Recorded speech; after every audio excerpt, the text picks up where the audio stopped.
स्वागत है आपका इन खबर की वर्ल्ड न्यूज में। आइए शुरुआत करते हैं हेडलाइन से। पाक पीएम शरीफ ने क्वेटा हमले में घायल बच्चों से की मुलाकात, भारत पर लगाए आरोप। गाजा में राहत सामग्री नहीं बटी, यूएन ने सुरक्षा हालात को बताया जिम्मेदार। बोलिविया में ईंधन संकट और महंगाई के खिलाफ सड़कों पर उतरे लोग। ईरान इजराइल के बीच परमाणु तनाव, रोम में 23 मई को होगी नई वार्ता। चलिए बढ़ते हैं अब खबरों की तरफ विस्तार से। पाकिस्तानी प्रधानमंत्री शहबाज शरीफ ने 21 मई को क्वेटा के एक अस्पताल में आत्मघाती हमले में घायल स्कूली बच्चों से मुलाकात की। इस हमले में खुशदार जिले में सेना के एक स्कूल की बस को निशाना बनाया गया, जिसमें 3 बच्चों समेत 5 लोगों की मौत हो गई और कई अन्य लोग घायल हुए हैं। पाकिस्तान की सेना और शरीफ ने इस हमले के लिए भारतीय आतंक समर्थकों को जिम्मेदार ठहराया। हालांकि उन्होंने इसके समर्थन में कोई भी सबूत पेश नहीं किए हैं। संयुक्त राष्ट्र ने 21 मई को कहा कि गाजा में अब तक कोई राहत सामग्री वितरित नहीं की गई है, जबकि इजराइल ने 11 हफ्तों में नाकाबंदी हटाकर सीमित सहायता भेजनी शुरू कर दी है। 19 मई से केरम शालोम क्रॉसिंग के जरिए लगभग 100 ट्रक राहत सामग्री गाजा पहुंची है, लेकिन यूएन के अनुसार गाजा के भीतर सुरक्षा हालात खराब होने के कारण ये सामग्री अभी वहीं पड़ी है।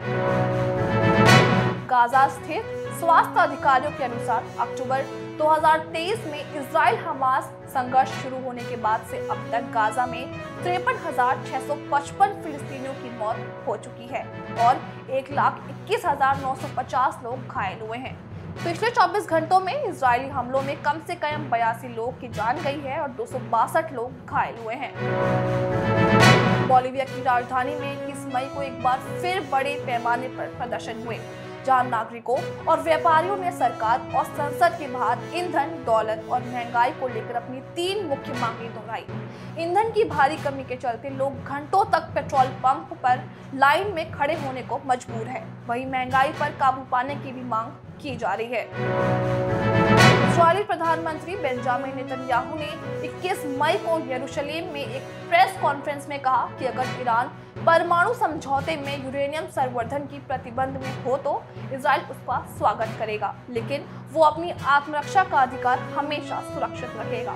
दूसरी ओर ईरान के सर्वोच्च नेता अयातुल्ला अली खामेनेई ने यूरेनियम संवर्धन रोकने की अमेरिकी मांग को अत्यधिक और अपमानजनक बताया और चेतावनी दी कि वार्ताओं से कोई परिणाम निकलना मुश्किल है।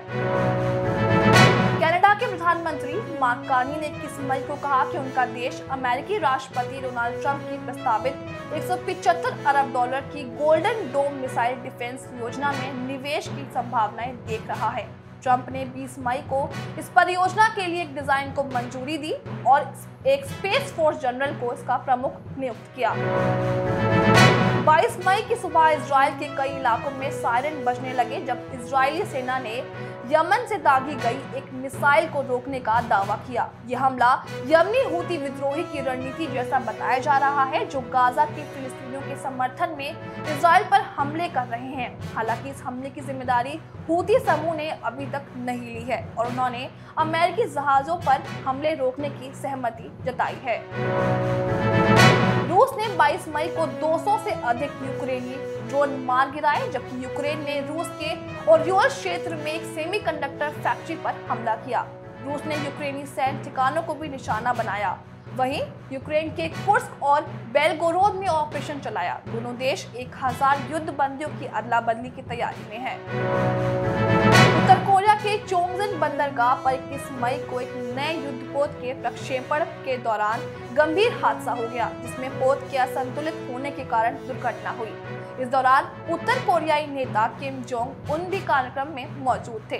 कुछ हफ्ते पहले अप्रैल में भी किम ने नामपो शिपयार्ड के एक समान युद्धपोत के प्रक्षेपण में भाग लिया था।